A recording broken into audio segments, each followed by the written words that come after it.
우리 신앙 고백하겠습니다. 주는 그리스도시요 살아계신 하나님의 아들이십니다. 우리 옆에 사람하고 이렇게 인사하겠습니다. 문제는 체질을 바꾸는 축복의 통로입니다.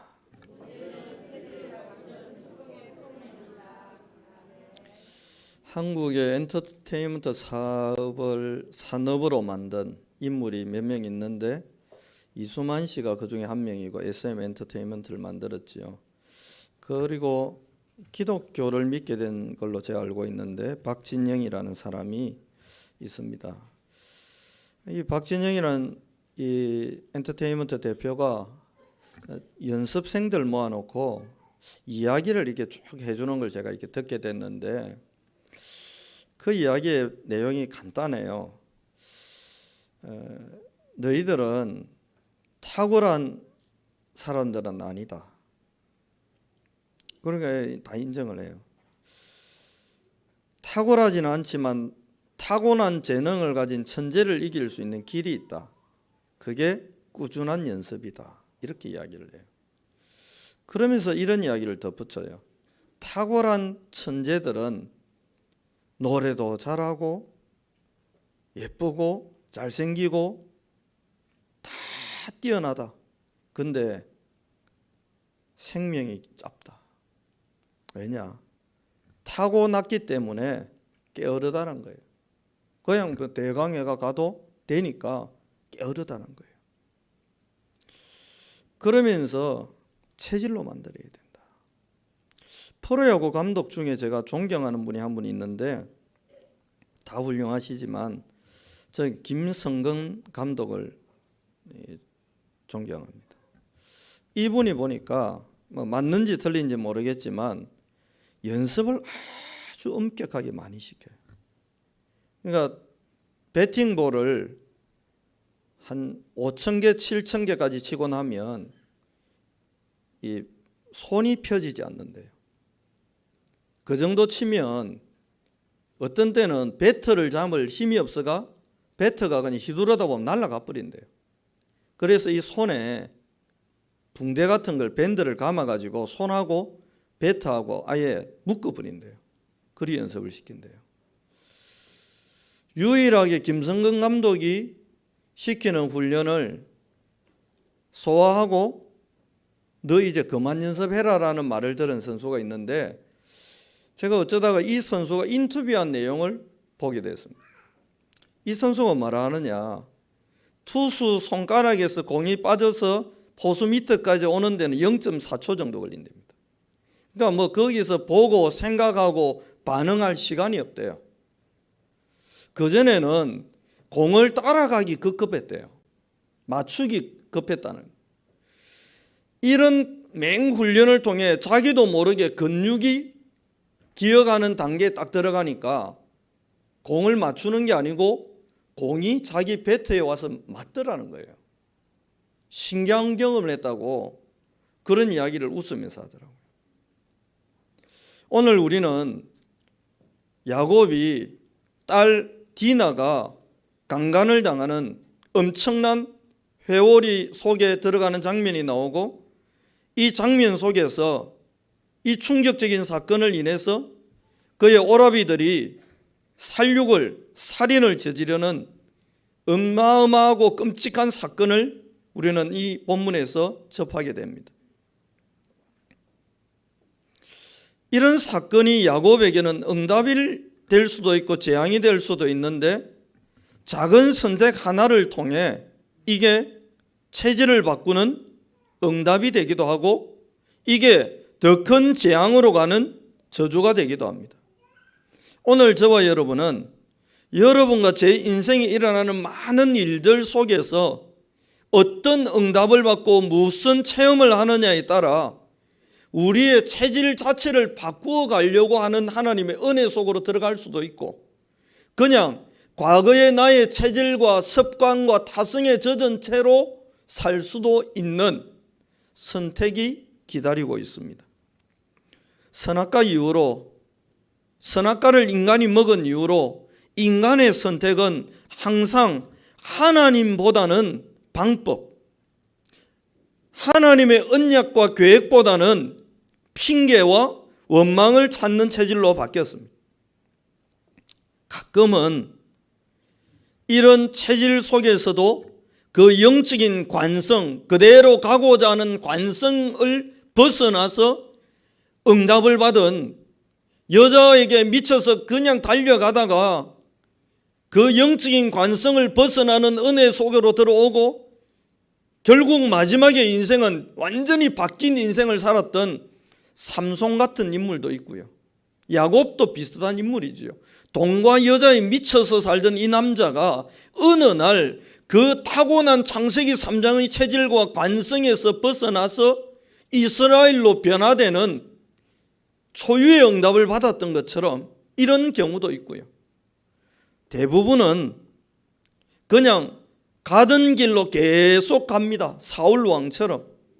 이스라엘의 왕이 됐으면 하나님과 가장 가까이에서 하나님과 대면하고 하나님을 만나고 하나님을 누리고 국가를 놓고 큰 국가적인 대사를 놓고 하나님과 의논할 수 있는 최고의 자리에 있음에도 불구하고 이 사람은 인생의 끝이 가정과 가문도 멸문을 당할 뿐 아니라 자신의 인생마저 무너지는 그냥 하나님과 반대되는 역주행의 길을 걸어간 이런 경우도 있습니다. 정말로 어려운 경우가 있긴 한데 역주행을 하다가 정주행을 하다가 다시 역주행을 한 사람도 있어요. 요나 같은 사람. 야, 하나님이 너 이제 그리 살지 말고 니느웨 가서 복음 전하면서 살아라. 싫다는 거예요. 자기 생각대로, 자기 기준대로 보니까 안 맞아요. 니느웨는 버려져야 될 땅이에요. 저주받아 마땅해. 저런 인간하고는 상종하면 안 돼. 자기 기준이지. 그렇게 하다가 하나님이 큰 물고기 뱃속에서 3일 동안 기도해서 체질을 바꿀 은혜를 주셨고 체질이 드디어 바뀌고는 결단하고 복음을 전했어요. 복음을 전했는데 이것들이 안 받아들여야 되는데 복음을 받아들여 버리네요. 기분 나쁜 거예요. 이것들이 왜 받지? 안 받고 지옥 가야지. 이것들이 왜 믿지? 예를 들면 이런 겁니다. 같이 신앙생활을 했는데 내하고 원수라 원수. 사이가 안 좋아. 근데 이 사람이 어느 날 막 은혜 받고 응답 받고 전도하고 막 새 가족 데려오고 막 배 아픈 거예요. 뭔데 저게 갑자기. 그러고 있는데 목사님이 또 인정 안 해주면 되는데 설교하다가 막 그 사람 이름 들먹이면서 옷에 막 전도하고 너무 하나님 역사하는 게 보이고 막 일이 될 줄 알았다면서 또 말도 안 되는 소리를 하면 막 기분 나쁘거든. 그러고 있는데 갑자기 그 사람은 장로되고 나는 집사 그대로 있으면 와 이거는 뭐 교회 옮겨야 되는 거예요. 이제. 그 요나가 그런 거예요. 요나가 그냥 인생 처음 응답 아닙니까? 불신자들이 돌아오고 성 전체가 회개하고 막 하나님이 역사하면 거기에 취해가지고 막 행복해서 하나님과 동행하면서 막 즐겁게 가야 될 건데 이 양반이 또 옛날 체질로 가버리는 거예요. 얼마나 안타깝습니까? 오늘 야곱은 그 기로에 또 서게 된 겁니다. 옛날로 돌아갈 거냐? 옛 체질로 돌아갈 거냐? 그리스도가 우리를 하나님의 자녀로 이전의 삶이 아닌 복음 누리는 삶으로 바꿔주려고 지옥 같은 인생이 아닌 천국 누리는 인생으로 만들어주려고 맨날 돈 때문에 전전긍긍하며 사는 인생 말고 빛의 경제를 누리며 살게 하려고 늘 내일 일을 염려하고 노심초사하고 사는 게 아니고 수고하고 무거운 짐을 짊어져 주시는 그리스도를 누리면서 살아가게 하려고 하나님이 우리를 구원해 놨는데 사단은 우리를 또 옛날로 돌아가자는 거예요. 또 옛날로.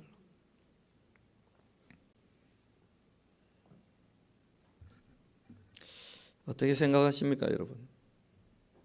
이 야곱이 지금 중요한 문제와 사건 앞에서 선택의 기로에 딱 선 겁니다. 우리도 마찬가지예요. 순간순간 제가 지난번에 말씀 안 드렸습니까? 저 몰랐는데 저 골목길에 우리 교회 땅이 한 몇 평이 있다는 거예요. 당연히 제 차를 대도 돼요. 그걸 또 그 앞에 옆집 사람이 막아놨어요. 주일날 아침에. 싸울 수도 있고, 옛날 체질, 제가 옛날 데모 좀 했거든요.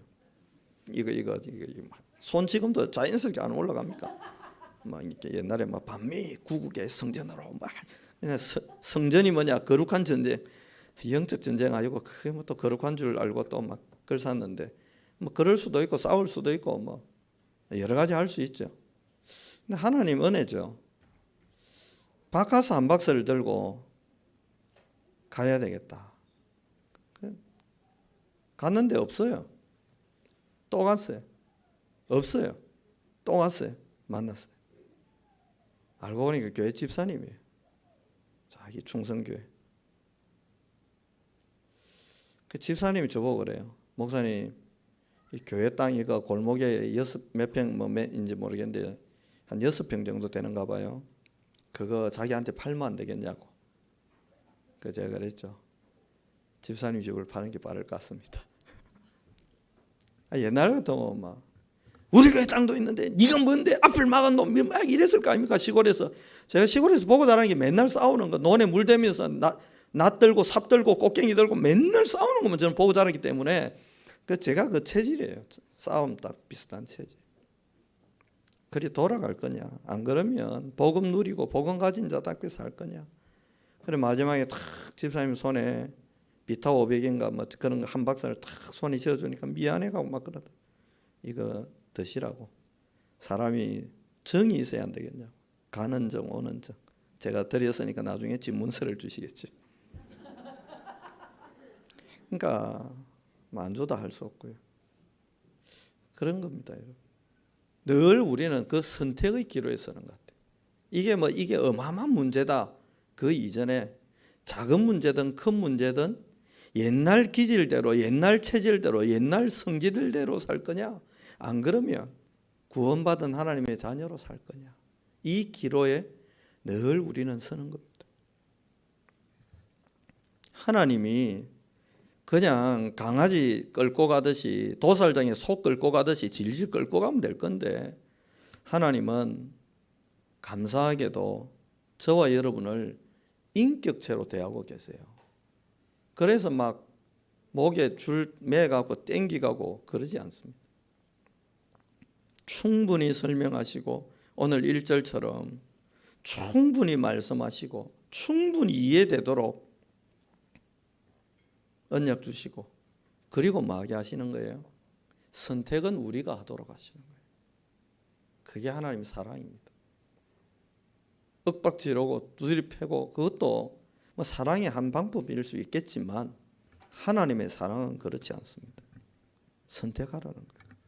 이 어마어마한 충격적인 사건 앞에서 어떤 선택을 하고 어떻게 대처하느냐는 굉장히 중요합니다. 동일한 시대와 동일한 상황 속에서 골리앗을 이긴 그 중요한 시간표 속에서 결국 그의 장인이 됐던 사울 왕은 다윗을 죽이는데 골몰했고 자객을 보내잖아요. 다윗은요 언제든지 복음과 언약적 선택하면서 하나님의 시간표, 하나님의 응답과 하나님의 역사를 기다리면서 도망자로 살아갔지만 결국은 누가 응답을 받았습니까? 아니 굴에서 사울 왕 그냥 찔러 죽이도 누가 뭐라고 하겠습니까? 그만큼 참았으면 됐다. 할 도리 다 했다. 죽일만 했다. 이 이야기 안 듣겠습니까? 아니 자고 있는 집에 그것도 딸하고 사위가 자는 집에 자객을 보내가 다윗을 죽이려고 들었고 수도 없이 핍박을 했기 때문에 창을 던지지를 않나?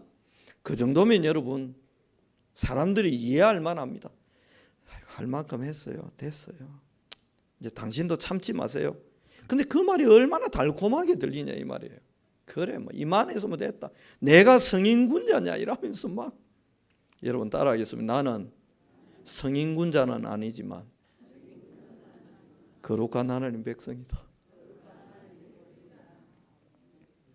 얼마 전에 렘넌트들이 제 방에 팍 들어오더니 맛있는 거 있어요 이러더라고. 그래서 내가 틴인틴이라고 제 입에는 그게 너무 맛있어요.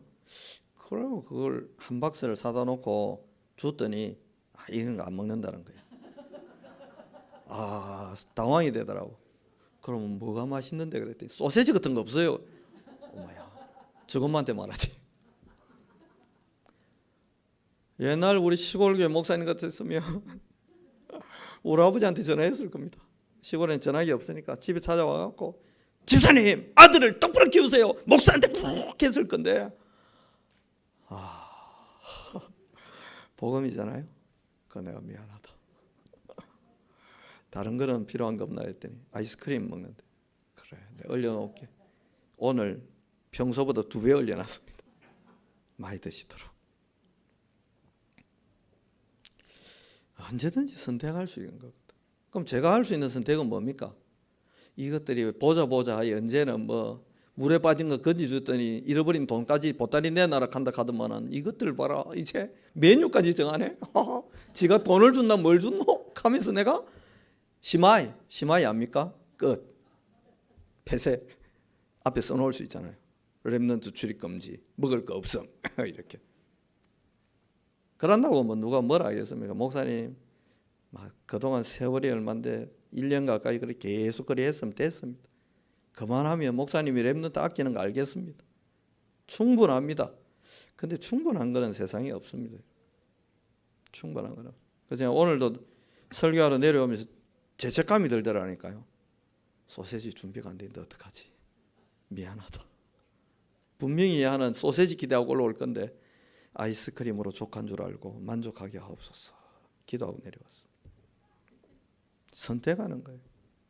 그 어마어마한 하나님의 역사가 일어났잖아요. 다윗을 어린 것도 소년 다윗을 통해 만군의 주 여호와 하나님이 골리앗을 꺾었어요. 블레셋을 무찔렀어요. 이거는 어마어마한 영적인 축제입니다. 여기에 흐름에 같이 타고 갈 거냐? 안 그러면 여자들이 하는 말 다윗이 죽인 게 만만이고 사울 죽인 거는 뭐 몇 명 되지도 않고 비교하고 막 하는 말이 휘둘리 가지고 미쳐버린 거예요. 저거 죽여야 된다. 저거 없애야 된다. 여러분 어마어마한 일과 사건과 응답 속에서도 우리는 이처럼 전혀 다른 선택을 하는 인생을 성경을 통해 보게 되고 그 결과가 어떻게 됐습니까? 다윗은 결국 왕이 되고 사울 왕은 비참하게 인생을 끝마쳤습니다. 동일한 무대에서 동일한 응답이 오는데 다른 선택을 하는 이런 안타까움이 우리에게는 없어야 되겠습니다. 물론 첫 번째는 극단적 선택입니다. 디나가 이런 부끄러운 일을 당했다는 딱 소식을 들으니까요. 들고 일어난 거예요.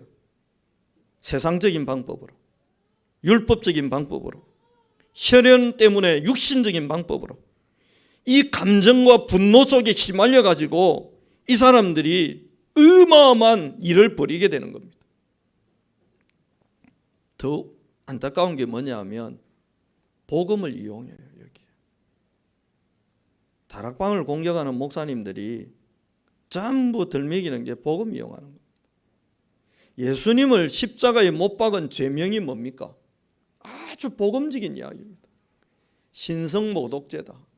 저게 하나님을 모독했다. 하나님을 모독한 놈 살리두면 안 돼. 하나님 모독했으니까 죽여야 돼. 내용만 보고 슬로건만 보면 참 괜찮아 보이는데 결국은 배경에는 다른 흑암이 깔려 있잖아요. 다락방 공격한 분들이 이렇게 전도하고 영혼 살리려고 하는 단체에 힘 실어줘야 된다. 이게 아니고 제 예원교회 다닐 때 옆에 교회가 제가 다니던 그 부교육자로 있던 교회 엄청 공격했는데 이유가 뭐냐? 장로님이 합숙훈련 받고 와가지고 은혜 받았다고 간증했네. 이 구원의 축복을 내가 알게 됐다고 포럼했네요. 그러니까 장로님이 그러면 목사님이 두 가지를 해야 될 거 아니에요. 내가 참 복음만 말해야 되는데 복음만 말 못했구나 미안하다. 근데 그게 무슨 훈련이고 나도 한번 가보자 일이 돼야 되는데 그 자리에서 발꺼내가 책상 치면서 한 말이 그거예요. 나는 뭐 가르친노 지금까지? 내가 복음 말 안 했나? 그거 가서 깨달았다고 열받아버린 거예요. 아니 우리 집 애가 학원에 가서 배워서 전교 1등을 하든 가외에서 전교 1등을 하든 학교 공부에서 전교 1등을 하든 머리가 트여가지고 공부 머리가 트여가지고 어디서 자극이 됐든 공부를 잘하게 됐으면 기뻐하는 게 부모 목 아니에요? 이것 봐라. 학교를 안 가, 학교 선생님한테 아이고 가위 선생님한테 자극을 받아 전교 1등을 내? 이게 미쳤네 이러고 막 공격하면 그 이상한 부모 아닙니까?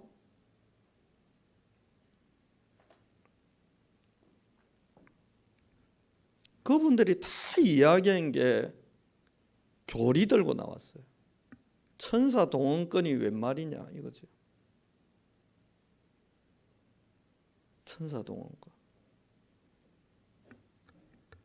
우리 집 애들은 우리 집에 있는 냉장고 그냥 열어갖고 허락 안 맞습니다. 우리 둘째는 한 번씩 먹어도 돼요 이런 말 해서 제가 되게 뭐라 했거든요. 물을 때마다 뭐라 했어. 야 임마 그 다 너가 먹으라고 사다 놓은 거야. 묻지 말고 먹어. 그냥 막 먹어. 천사 히브리서 1장 14절에 분명히 나와 있습니다. 구원받을 후사를 위해 하나님이 준비해 놓은 존재라고요. 우리 때문에 있는 존재라고요. 우리 도우라고 있는 존재라고요. 사단 결박권 큰 교리에 안 맞아 막 이러면서 막 공격합니다. 맞습니까? 그러면 사단을 공격해야지 누굴 공격해야 됩니까? 그러면 하나님이 사단하고 싸우는데 우리는 뒷짐지고 하나님은 싸우세요. 우리는 안 싸워요. 이러고 있어야 됩니까? 저희 아버지가 한번 골목에서 동네 사람하고 싸우는데 제가 아버지는 싸우세요. 나는 학교 가요. 나는 그런 마음이 안 생기던데요. 저 새끼가 막 마음에 한참 어른인데도 아버지하고 싸우니까 내 마음에 학교고 뭐고 막 다 때리치고 오늘 학교 안 간다. 안 그래도 안 가고 싶은데 잘 됐잖아. 가방 던져놓고 막 뭐 임마 우리 아버지 보고 뭐 임마 이러니까 어린 놈이 가도록 니는 우리 아버지보다 더 어린 놈이 왜 니는 우리 아버지한테 이러노 막 하니까 엄마가 뒤통수 딱 때리더니 어른한테 그러는 거 아니다. 학교 가라 그러시더라. 학교 안 가려고 딱 내 기회를 잡았는데 할 수 없이 억울하게 학교를 갔습니다. 아니 그게 자녀의 당연한 마음 아니에요? 아버지가 그렇게 막 아니 논리는 그 다음이고 옳고 그러면 그 다음이고 우리 아버지한테 저 어린 새끼가 말이야. 제 초등학교 때입니다. 초등학생도 분노하는데 하나님이 마귀와 사단의 권세와 싸워서 이 사단의 왕국을 무너뜨리고 하나님 나라를 만들려고 하는데 이 사단하고 하나님은 지금도 싸우고 계신데 권세를 꺾어놨지만 지금도 마귀의 일이 더 확산 안 되도록 전도의 일, 선교의 일을 계속하고 계신데 그럼 나는 뒷짐지고 있어야 됩니까? 잘 싸우시네. 열심히 싸우세요.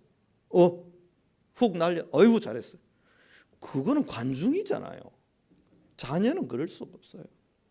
그런데 그런 거 가지고 막 신학자들이 벌떼같이 일어나 공격했습니다. 이유가 뭐예요? 관심이 저쪽으로 쏠리니까 기분 나쁜 거예요. 왜 우리 교단 사람이 고신 출신의 합동청 목사가 설교하는데 가냐 이거예요. 한 번만 가지고 왜 매주 따라가냐 이거예요. 아니 매주 가는 줄 알았더니 주일 저녁에 또 영도에 뭐 핵심 있다고 그까지 가네. 이것들이 미쳤냐 이거예요. 왜 내 말 잘 듣던 것들이 내 말 안 듣냐 이거예요. 근데 그걸 뭘로 포장해요? 복음으로 포장해요. 교리로 포장해요. 성령 가지고 공격해요. 오늘 야곱의 아들들이 할례라고 하는 이 어마어마하고 거룩한 하나님이 주신 이 복음을 뭐 하는 데 이용해요? 공격하는 데 이용하는 거예요. 우리는 이러지 않아야 돼. 공격하는 데 이용하면 안 돼. 특별히 복음은. 왜 그렇습니까? 여러분, 인간적이고 세상적이고 육신적인 방법과 감정과 분노로 해결할 수 있는 문제도 있을 수는 있겠지만 거의 없습니다. 왜냐? 우리가 분노가 일어날 만한 일 속에는 반드시 누가 역사하고 있죠? 사단이 배경에 깔려 있는 거예요. 흑암이 역사하고 있는 거예요. 혼미케 하고 미혹케 하고 이 세상 신들이 그렇게 개입해서 공중권세자를 잡고 계속 공격하고 헷갈리게 하고 분노와 감정을 주체 못하고 하도록 그렇게 자꾸 만들어 가는데 내가 거기에 휘말려 버리면 이 배경을, 영적인 배경을 볼 수 있으면 이런 방법으로는, 인간적인 이런 것으로는 절대 해결되지 않는다는 사실을 저와 여러분은 알게 될 것입니다. 더 큰 문제는, 본론 2번 더 큰 문제는 뭐냐 하면 야곱도 지금 예전으로 돌아가고 있는 거예요. 30절을 한번 제가 읽어드리겠습니다. 야곱이 시므온과 레위에게 이르되 너희가 내게 화를 끼쳐 원망하고 있어요. 나로 하여금 이 땅의 주민 곧 가나안 족속과 브리스 족속에게 악취를 내게 하였도다. 나는, 이게 또 계산해요. 수가 적은즉, 평생 계산했잖아요. 외삼촌 라반의 재산 어떻게 빼돌릴 수 있냐, 늘 그 계산하고 살았잖아요. 형의 장자권 이거 내가 어떻게 빼앗을 수 있냐, 늘 계산하는 그 머리 그대로 또 거기로 돌아가요. 나는 수가 적은즉 그들이 모여 나를 치고 나를 죽이리니. 외삼촌 라반의 집으로 도망가게 된 이유가 뭡니까? 형이 에서가 분노에 휘말려 가지고 자기를 죽이려고 하니까 죽을 위기를 피해가 또 도망갔잖아요. 그 위기와 그 두려움이 또 찾아온 거예요.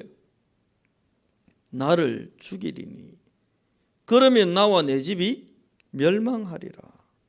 겨우 이렇게 놨는데, 빈손 들고 들어가 가지고 겨우 이만큼 재산 이루어놨는데 이거 다 잃게 되고 우리 다 죽게 됐구나 라는 두려움에 또 휘말리게 된 겁니다. 저와 여러분이 이런 실수를 할 수 있으나 꼭 기억하셔야 돼요.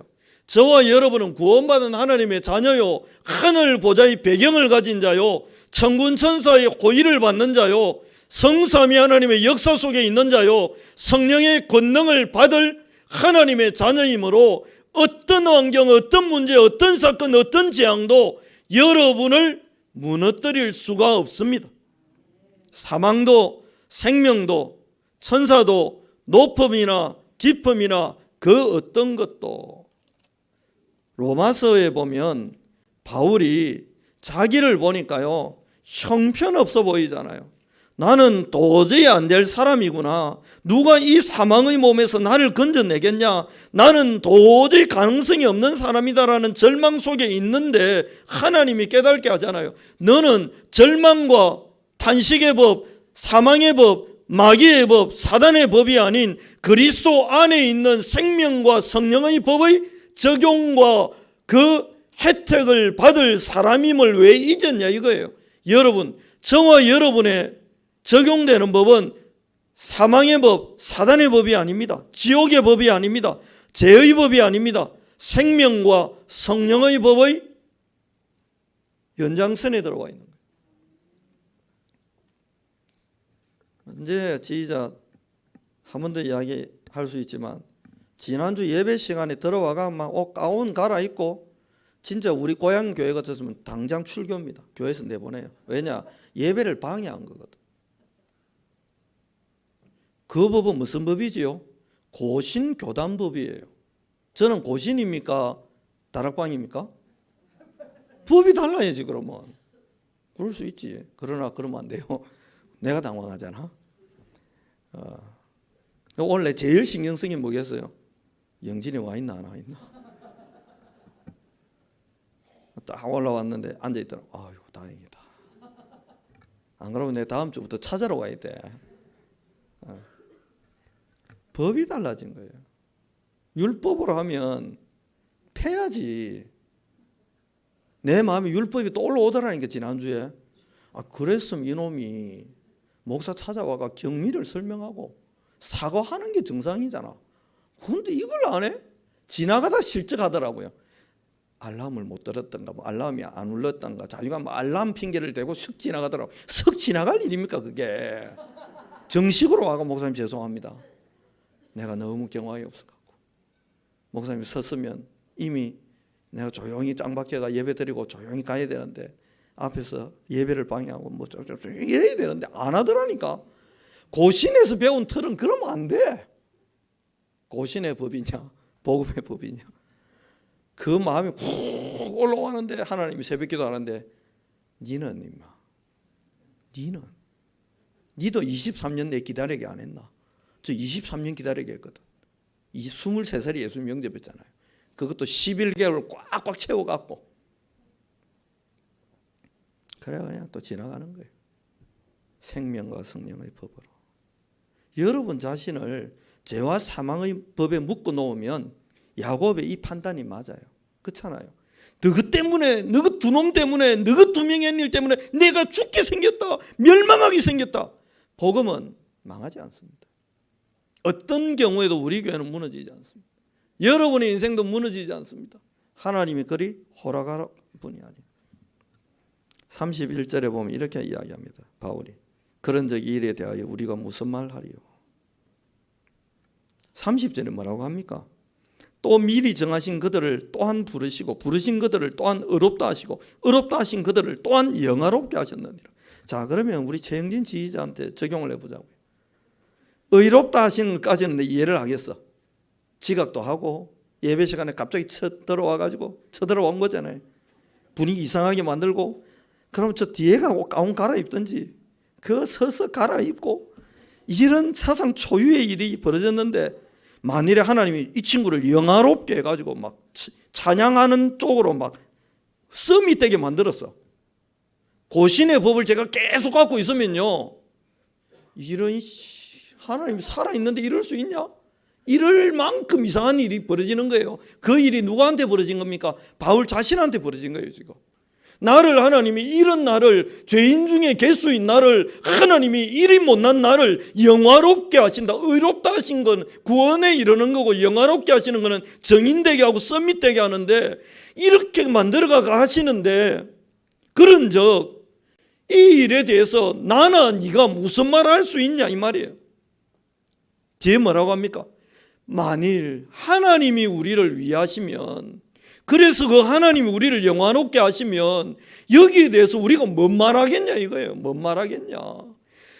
딸 디나 때문에 아들 2명이 살육을 벌이는 어마어마한 일 때문에 지금 우리가 멸망하게 됐는데, 이 사건이 오히려 발판이 되고 응답이 되고 축복이 되어서 시대 살릴 영화로운 응답 속으로 나와 우리 가문을 들어가게 하신다면 이 일에 대해서 우리가 무슨 말 하리요.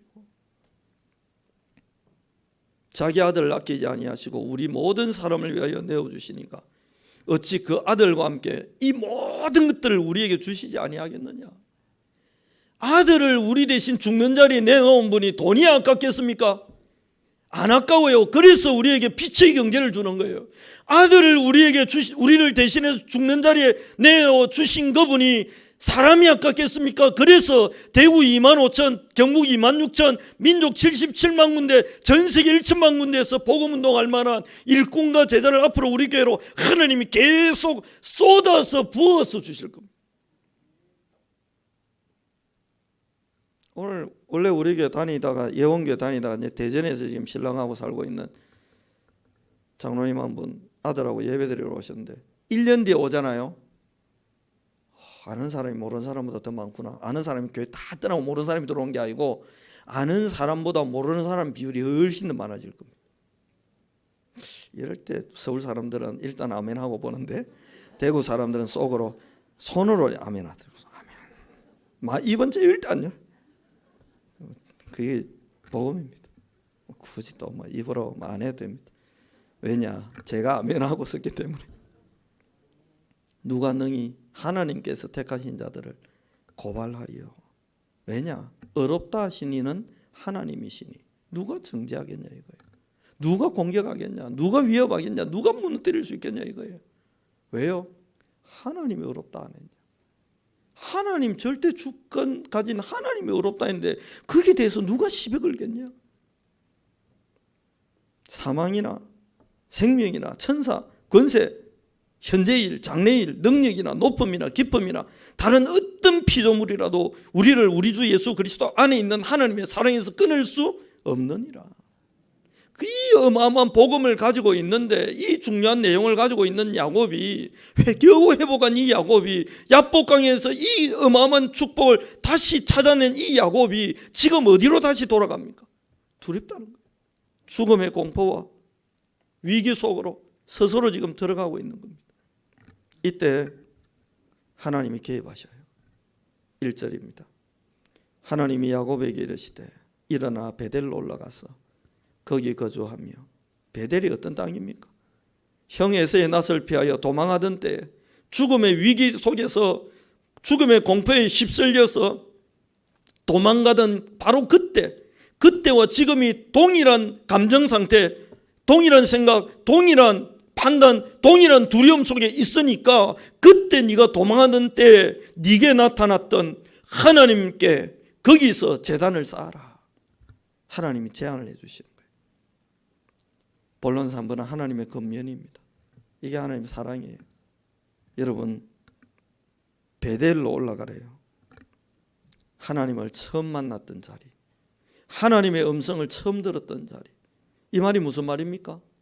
여러분이 언제나 사건과 문제를 만나거든 구원의 축복, 구원의 확신, 구원의 내용, 구원의 본질, 확신과 권세와 하나님이 내게 보장해 주신 이 어마어마한 것들을 다시 한번 확인하고 다시 한번 붙잡고 그 속으로 들어가서 평안을 회복하는 은혜 속에 거하기를 살아계신 그리스도 예수 이름으로 축복합니다. 감정은 좀 내려놓으시고, 내 기준 내려놓으시고, 내 판단 내려놓으시고, 하나님이 야곱에게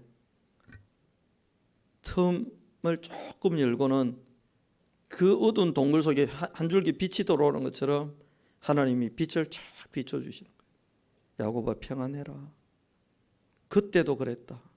그때도 너의 영이 네 죽인다는 두려움에 네가 떨고 있을 때, 그때 네가 나를 만났다. 그때도 내가 너를 만났고 너와 함께 했던 것처럼 지금도 내가 너와 함께 하고 있다. 겁내지 마라. 두려워하지 마라. 하나님 또 말씀하시는 거예요. 그리고는 뭐라고 합니까? 거기서 그리로 올라가서 거기서 제단을 쌓아라. 제단을 쌓아라. 무슨 말입니까? 그리스도 다시 회복하라는 거예요. 그리스도 다시 붙잡으라는 거예요. 사단을 이기고 세상을 이긴 그 그리스도냐 다시 잡으라는 거예요. 어떤 상황에서도 재앙과 저주를 뒤집는 보혈의 능력 속으로 들어가라는 거예요. 하나님이 말씀하십니다. 그 연장에 하나님의 나라가 임하고 천군 천사가 오르락 내리락 하던 그 영적 세계의 축복, 영적 세계가 네 배경이 되고, 네가 어떤 환경, 어떤 상황 속에 있던 주의 천사와 천군이 말씀과 뜻을 이루는 주의 천사들이 움직이는 그 어마어마한 축복 속에 네가 있음을 다시 말하는 겁니까? 확인하고 이 두려움을 잠시 뒤로 밀어내라는 거예요. 그래서요, 증인될 권능 속으로 들어오라는 겁니다. 이게 하나님의 은혜예요. 다음 주에는 이런 하나님의 제안 앞에서 야곱이 어떤 선택을 하는지, 어떤 결정을 하는지, 그래서 어떤 응답들이 일어나고 있는지를 우리가 살펴보겠습니다. 하나님은 오늘 야곱에게 이런 생각하고 결단하고 결정할 수 있는 은혜를 주신 거예요. 망할 상황이 왔습니까? 그때는 담대하게 고백하세요. 망해도 좋다. 제가 부산에 있을 때 어떤 장로님 부부가 식약청하고 그때 그 기장군청하고 동시다발적으로 막 수사 들어오고 해가지고 딱 망하게 된 거예요. 내부에서 누가 이상 투서를 넣어가.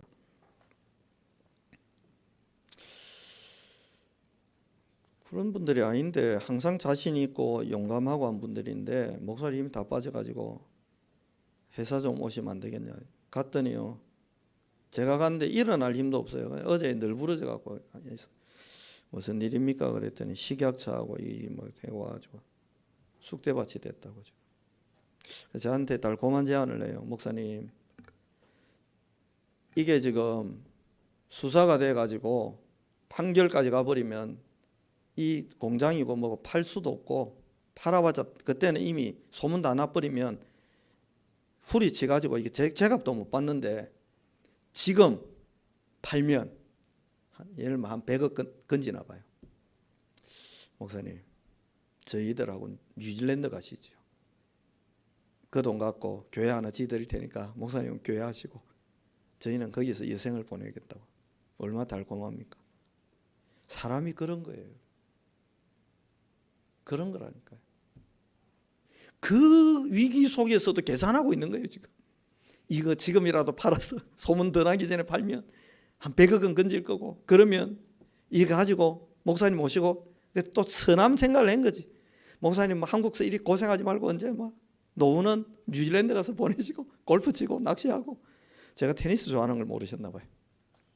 그래가지고 제가 그런 이야기를 했어요. 하나님의 마음이 그런 마음을 주시기에, 장로님, 권사님, 집사님이 부부한테요, 차라리 망하십시오. 같이 망하겠다고. 내가 걱정하지 마라. 망할 상황이면 같이 망하자.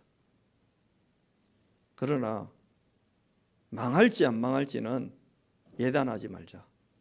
그리고 진짜 기도하자. 제가요, 틈날 때마다 기도했어요. 이게 완전 이제 망하게 생겼으니까. 우사 칠갑이잖아요. 기적이 벌어지기 시작했어요. 기적이 벌어지기 시작하더라니까. 경쟁업체들이 막 신이 나서 이제 소문이 나니까. 이래가고 막 기세등등했네. 원청업체에서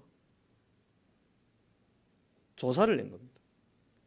모든 납품업체, 납품하는 액체가 있을 거 아닙니까? 마시는데 섞는 전수검 조사해라. 전수조사를 했네. 웃기죠. 제일 먼저 고발당한 이 업체가 1등을 해버렸네. 탁월하게 1등을 해버렸어요. 나머지 업체들은 막 신나 있었는데 이것들 완전 사기꾼. 여기는 현재 국내 기술, 전 세계 기술로 할 수 있는 최고치까지 끌어올린 게 증명이 됐어요. 식약처에서 100%로 해야 된다 했는데 100%를 할 수가 없대. 전 세계 어떤 기계로도 100%를 만들 수 없는데 공무원들이 법을 그리 만들어놔 그걸 지킬 수가 없었다는 거죠.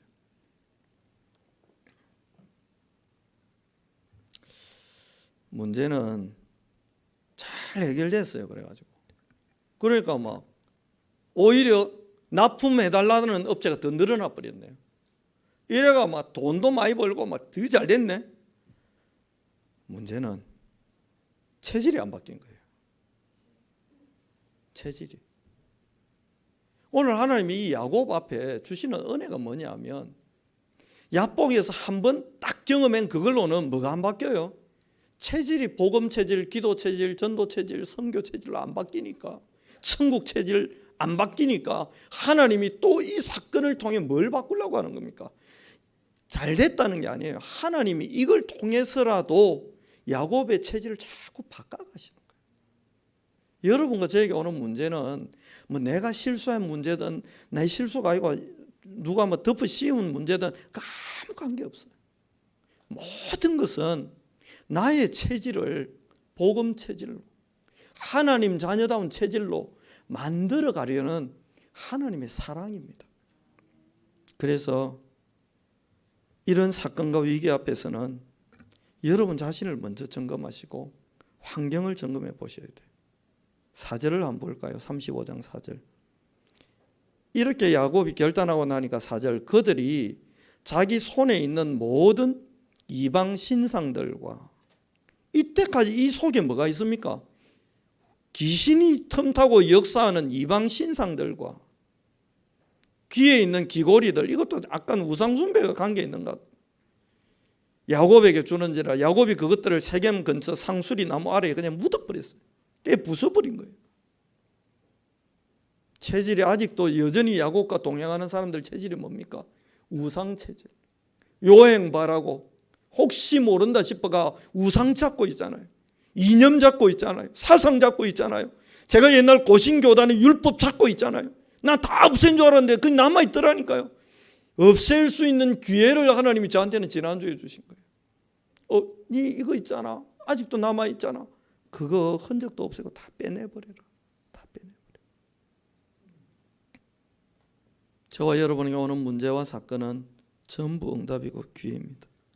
그래서 하나님이 버릴 것들을 버리도록 그런 문제와 사건 통해 정리할 수 있는 은혜를 주셔서 우리를 어디로요? 응답의 대로로 다 들어가게 하십니다. 마지막 하나님의 말씀 한 절만 읽어드리고 오늘 설교를 마무리하려고 합니다. 디모데후서 1장 7절에 보면 이런 말씀이 있습니다. 하나님이 우리에게 주신 것은 두려워하는 마음이 아니요. 야곱처럼 지금 두려워하는 그런 마음이 아니고, 마귀 자녀는 두려워해야 되는데 우리는 두려워할 필요 없어요. 두려워하는 마음이 아니요. 내 실수든 혹은 주변에서 공격했던, 사단이 공격했던 뭐든 상관없어요. 두려워하는 마음이 아니요. 어떤 상황, 어떤 환경에서도 두려워하는 마음이 아니요. 오직 능력과 사랑과 절제하는 마음이니. 오직 능력과 사랑과, 이까지는 여러분 금방 이해가 되시죠? 근데 절제는 또 뭐죠?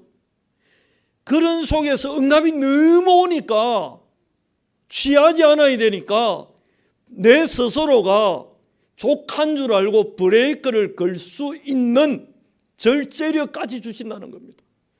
홍해를 가르는 걸 보면서 막 너무 흥분해가지고 이스라엘 백성들이 애국 군인들하고 맞짱 떠가지고 막 싸우고 그 안에 뒤범벅이다가 뒹굴고 절제력을 잃어버리면 그렇게 되는 거예요. 그러나 절제할 수 있으면 응답이 오히려 새로운 축복의 발판이 될 수 있잖아요. 역대 대통령 치고 이 절제력이 있었던 대통령이 없어요. 다 지맘대로 했지. 국민들 절반이 반대해도 그거는 국민들이 뭐 몰라서 하는 말이고 무식해서 하는 말이니까 밀어붙이고. 그래서 우리나라에는 존경받는 대통령이 없어요. 왜요? 절제를 못해요. 그 어마어마한 권력 갖고 절제를 못해요. 브레이크를 못 걸어요. 브레이크를. 하나님이 우리에게 주시는 은혜, 마지막 절정은 뭐냐? 절제입니다. 우리 교회가 앞으로 수많은 현장들을 돕고 선교사를 돕고 선교지를 도와도 끝까지 우리는 이 은혜를 받아요. 절제하는 은혜. 하나님이 우리에게 수백억 수천억을 매년 갖다 부어가지고 선교사들이 오고 저 시골 교회 목사님들이 와가 좀 도와달라 할 때, 예를 들면 재정위원장 찾아가겠죠. 장로님들이 어깨 힘 빡 주고 얼마나 어려워요? 얼마 도와주면 돼요? 그건 절제할 수 있는 힘이 없는 거죠. 하나님이 우리에게 주시는 마음은 두려워하는 마음이 아니고 오히려 그 골리앗 때문에 하나님이 다윗을 절제할 마음까지 주세요. 워낙 어마어마한 응답이 오니까 전 이스라엘이 다윗을, 전 세계가 다윗을 주목하는데 거기에 지혜가 교만해가 어깨에 막 덩실거리면서 교만하면 삼손처럼 나락으로 떨어질 건데, 하나님이 다윗이 사울왕 찔러 죽일 수 있는 상황에 왔는데도 안 죽이고 옷에 끝 딱 자르고 절제하는 마음, 아버지라고 이야기합니다. 당신 죽일 수 있었지만 난 손대지 않습니다. 절제하는 마음. 이게 서밋의 응답이에요. 앞으로 우리 교회는 그렇게 될 겁니다. 여러분이 그렇게 될 겁니다. 절제해야 될 만큼 시대에 응답받을 겁니다. 옆에 분들하고 인사합시다. 위기는 서밋의 지름길입니다. 여러분과 제가 시대의 응답을 받고도 절제할 수 있는 그 축복의 길을, 그 은혜 속에 머물게 되기를 살아계신 그리스도 예수 이름으로 축원합니다. 그래서 오늘 찬송은, 설교 찬송을 254장으로 정했습니다. 내 주의 보혈은 정하고 정하다. 언제든지 보혈 속으로, 그리스도 속으로. 야곱이 옛 체질로 돌아가려고 하는데 하나님이 돌이켜서 십자가의 보혈로 돌아오게 했잖아요. 제단 쌓으라 하잖아요. 피 언약 잡는 길로 돌아서게 하잖아요. 여러분, 돌아가지 마시고 돌아서는 은혜가 있기를 바랍니다.